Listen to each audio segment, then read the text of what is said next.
and it's an anomaly. And no, we have a beautiful, warm, friendly, loving campus, and we intend to keep it that way. Thank you. Thank you all. Thank you.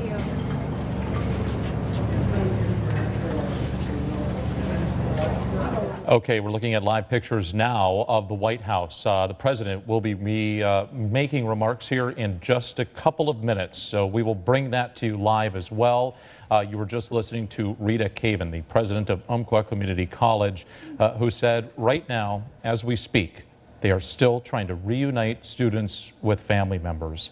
And if you could imagine being there for a moment and take in what she said, that there is one more busload of students on their way to meet with parents, and they have grief counselors waiting for the parents that don't have students coming off that bus. So there are still parents waiting to find out whether or not their children survived. A couple pieces of interesting notes that came out of that as well. She said they were not aware of any threats prior to this. She also said there were retired law enforcement officials on staff that helped control the situation at some point. The president speaking here in just about 1 minute. The staff there did have a security drill just last week, and that ties into the information that the former president of the school said, that they have had a couple of drills preparing for the possibility of something just like this. For those of you that may just be joining us, the facts as we know them right now, we're going with the number of 13 students that are dead, 20 injured. Here is the President of the United States. Shooting in America. This time in a community college in Oregon.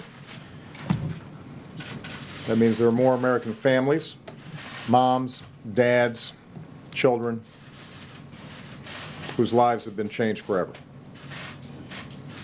That means there's another community stunned with grief, and communities across the country forced to relieve their own anguish, and parents across the country who are scared because they know it might have been their families or their children.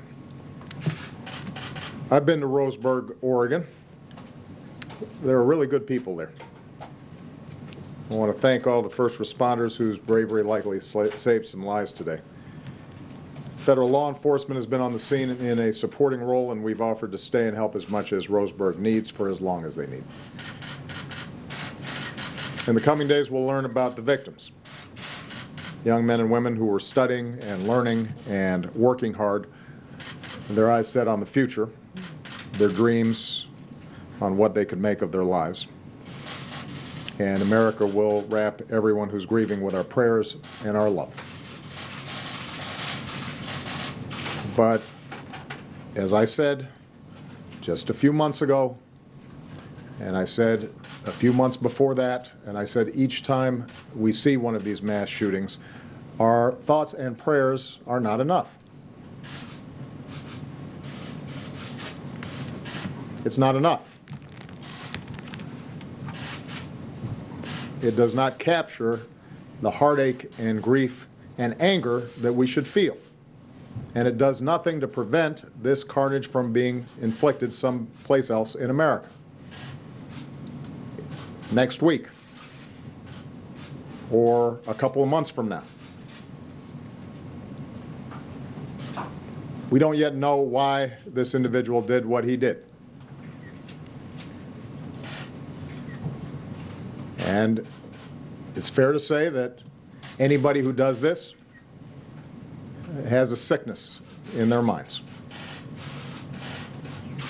regardless of what they think their motivations may be.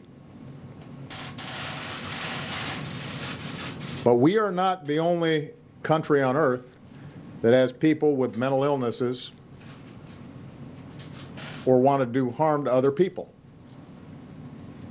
We are the only advanced country on earth that sees these kinds of mass shootings every few months.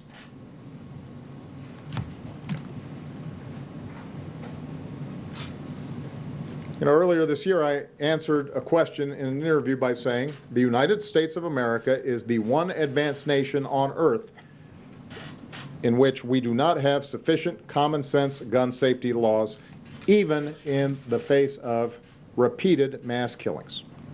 And later that day, there was a mass shooting at a movie theater in Lafayette, Louisiana. That day. Somehow this has become routine.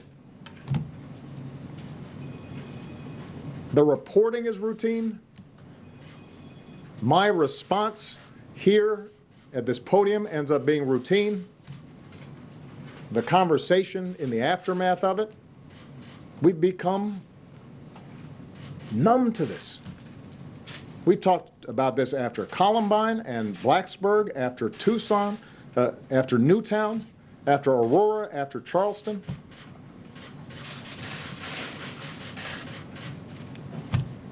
It cannot be this easy for somebody who wants to inflict harm on other people to get his or her hands on a gun. And what's become routine, of course, is the response of those who oppose any kind of common sense gun legislation. Right now, I can imagine the press releases being cranked out. We need more guns, they'll argue. Fewer gun safety laws.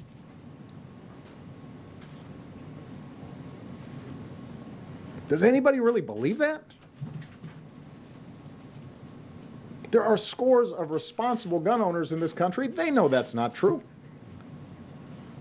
We know because of the polling that says the majority of Americans understand we should be changing these laws, including the majority of responsible, law-abiding gun owners. There is a gun for roughly every man, woman, and child in America. So how can you, with a straight face, make the argument that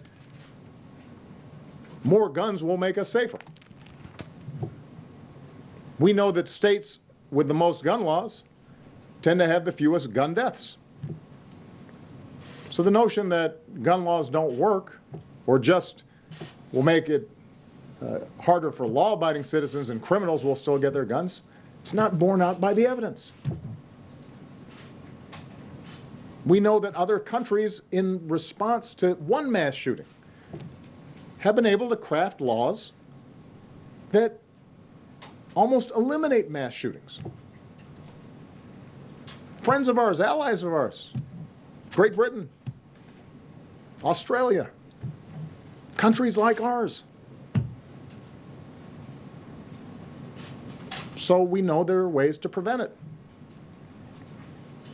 And of course, what's also routine is that somebody somewhere will comment and say, Obama politicized this issue. Well, this is something we should politicize. 1515. It is relevant to our common life together, to the body politic.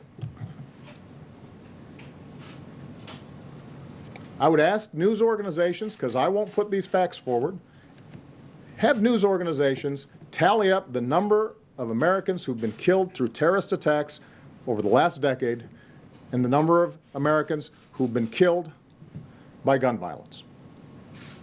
And post those side by side on your news reports. This won't be information coming from me, it will be coming from you. We spend over $1 trillion and pass countless laws and devote entire agencies to preventing terrorist attacks on our soil, and rightfully so. And yet, we have a Congress that explicitly blocks us from even collecting data on how we could potentially reduce gun deaths. How can that be?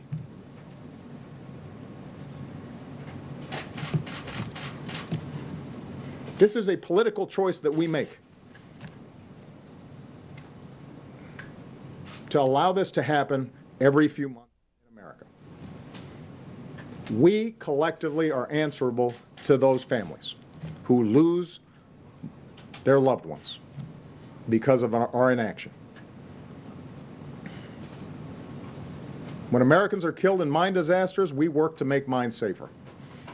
When Americans are killed in floods and hurricanes, we make communities safer. When roads are unsafe, we fix them to reduce auto fatalities. We have seatbelt laws because we know it saves lives. So the notion that gun violence is somehow different, that our freedom and our Constitution prohibits any modest regulation of how we use a deadly weapon, when there are law-abiding gun owners all across the country who could hunt and protect their families and do everything they do under such regulations.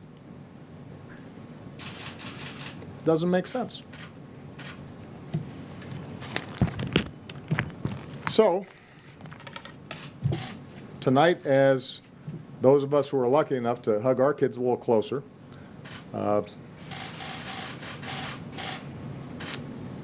are thinking about the families who aren't so fortunate, I'd ask the American people to think about how they can get our government to change these laws and to save lives and to let young people grow up. And that will require a change of politics on this issue.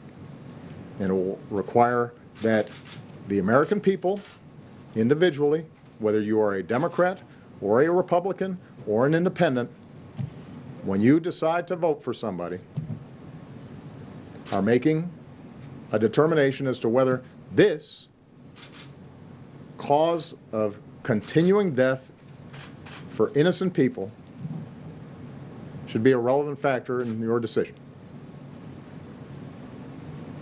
If you think this is a problem, then you should expect your elected officials to reflect your views. And I would particularly ask America's gun owners who are using those guns properly, safely, to hunt, for sport, for protecting their families,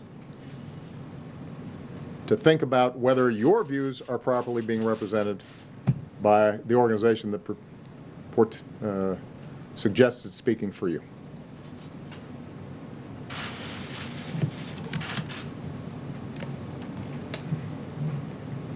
And each time this happens, I'm going to bring this up. Each time this happens, I am going to say that we can actually do something about it, but we're going to have to change our laws.